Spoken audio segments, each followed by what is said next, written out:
Assalamualaikum warahmatullahi wabarakatuh. Waalaikumsalam. Kembali lagi bersama kita di channel Orange Miftahul Barokah. Perkenalkan, nama saya Muhammad Naufal, santri Orange Miftahul Barokah kelas 11. Oke, hari ini kita akan ngobrol-ngobrol bareng bersama bintang tamu spesial kita, yaitu Mr. Edi. Jadi Mr. Edi ini ialah seorang muslim, tapi muslimnya bukan dari lahir. Jadi panjang ceritanya. Dan kita sambut saja Mr. Edi langsung.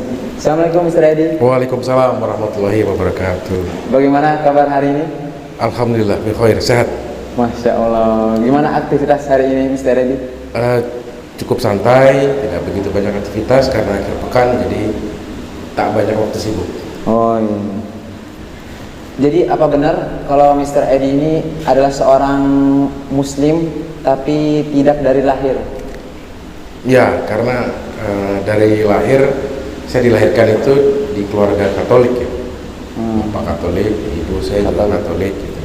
Jadi saya dilahirkan dari keluarga Katolik. Jadi semua Katolik? Semua keluarga Katolik.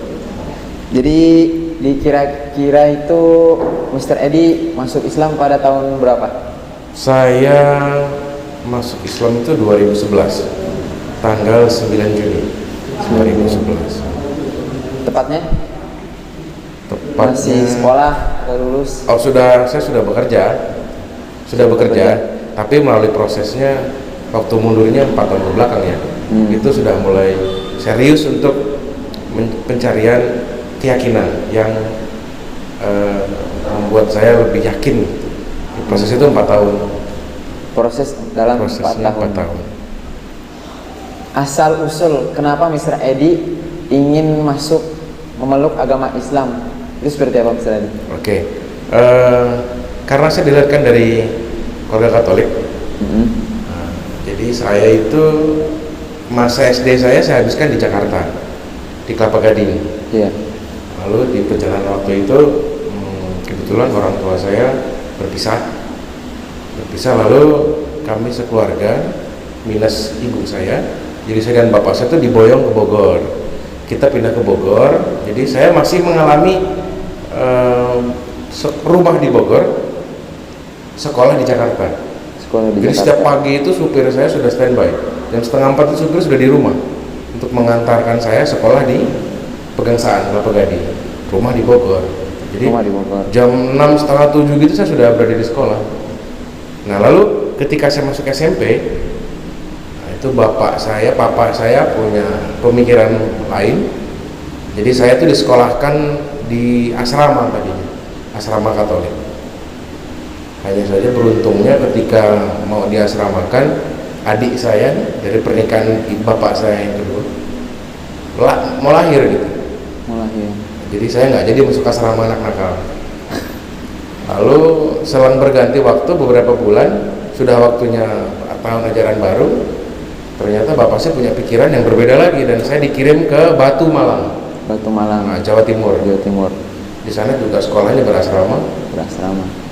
Jadi selama SMP itu saya berada di asrama Katolik. Asrama Katolik, sekolahnya sekolah swasta. Ini kita skip bagian segini, kita skip aja ya. Oh, siap. Jadi SMP, lalu secara kebetulan ketika masuk SMA, saya lulus SMP itu Allah pengennya saya sekolahnya di Malang lagi. Masuklah saya sekolah negeri. Nilainya cukup dan waktu itu juga kebetulan saya sudah tidak berasrama lagi karena asrama itu hanya untuk anak-anak SMP. Jadi saya ngekos, dimasukkanlah saya ke sekolah negeri. Alhamdulillah masuk dengan nilai yang alhamdulillah juga masuk lah gitu. Nah, disitulah dimulainya bagaimana saya bisa kenal dengan yang namanya agama Islam. Karena dari angkatan saya saja, bahkan mungkin seluruh angkatan itu ya, kelas 1, kelas 2, kelas 3 di SMA negeri itu minoritas kami. Katolik dan Kristen itu minoritas. Cuman yang paling unik Di antara sekian tahun saya sekolah di situ, 3 tahun lah menghabiskan waktu SMA. Teman-teman saya semuanya Muslim. Hanya saja mereka tak satu pun mencoba untuk memperkenalkan kepada saya. Maksudnya menarik gitu ya. Menarik saya. Ini enggak. Kita bersahabat. Kita bersahabat, malah kita cenderung, kalau bahasa sekarang mungkin ngegeng ya.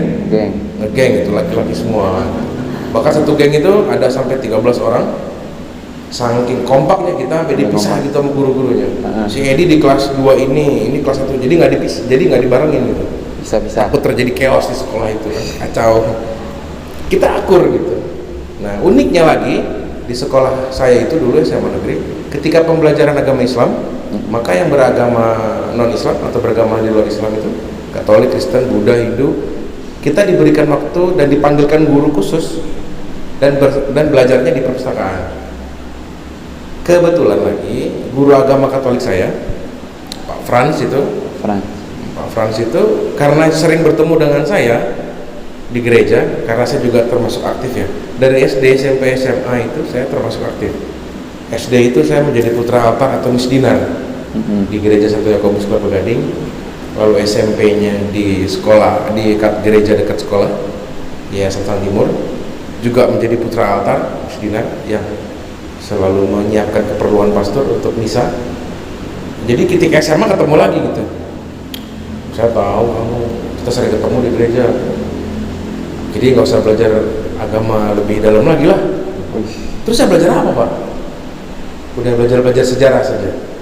Bangsa yang besar itu bangsa menghargai sejarah. Jadi kau belajar sejarah aja, terserah, bebas. Jadi perpustakaan itu karena muridnya cuma 2, saya, teman saya dengan guru itu. Jadi ya saya milih belajar sejarah saja, diambil, nanti kalau nggak ngerti, nggak paham, kita bedah. Nah, karena saya suka sejarah dan sejarah itu pasti berhubungan dengan something action ya, sesuatu yang seru gitu, berhubungan dengan aksi. Ya, saya akhirnya mempelajari beberapa perang-perang di dunia, perang-perang di kerajaan. Nah, disitulah banyak saya temukan cerita mengenai tokoh-tokoh yang luar biasa memenangkan sebuah peperangan. Lalu tercetuslah atau kenallah saya dengan beberapa sahabat Rasul yang juga ahli strategi. Banyaklah panglima-panglima perang muslim, kaum muslimin yang saya baca di perpustakaan. Cuman kan dari makna perang tersebut selama saya belajar itu bukan sebuah penjajahan, bukan sebuah penaklukan gitu kan, tapi lebih kepada ya dakwah. Ketika dimana saat itu beberapa dunia itu dilanda carut marut moral gitu ya, di kala itu ya. Cuman akhirnya kan membuat saya tertarik bahwa Islam itu seperti apa. Kalau dari segi kekuatan mereka itu kalah jumlah. Dari segi keyakinan itulah yang membuat mereka menang. Oke. Masa SMA saya habiskan begitu saja. Hanya saya banyak mempelajari sejarah. Ketika saya lulus, saya kembali ke Jakarta, kembali ke Bogor. Saya kuliah di salah satu perguruan tinggi swasta, dan saya ngambilnya itu FISIP, Fakultas Ilmu Sosial dan Ilmu Politik. Kebetulan terapan ilmunya spesifiknya hubungan internasional. Nah, disitulah saya kembali mulai mempelajari berbagai macam sejarah. Bagaimana sejarah berdirinya sebuah negara, bagaimana berdirinya dan berkembangnya Islam itu. Saya punya waktu yang lebih leluasa. Mahasiswa, orang tua nanya, belajar apa? FISIP, HI, yang dipelajari apa? Sejarah negara-negara luar. Bagaimana cara mereka berdiplomasi, bagaimana cara mereka mengelola sebuah negara. Padahal di dalamnya itu saya mempelajari bagaimana Islam bisa berkembang. Karena kan saya pernah ada satu buku yang tulisannya begini, Nabi Muhammad SAW itu adalah sales terbaik. Produknya ada dari dulu, dipakai sampai sekarang, dan bahkan tak bertambah banyak yang memakai produknya. Kan produknya itu dari Islam.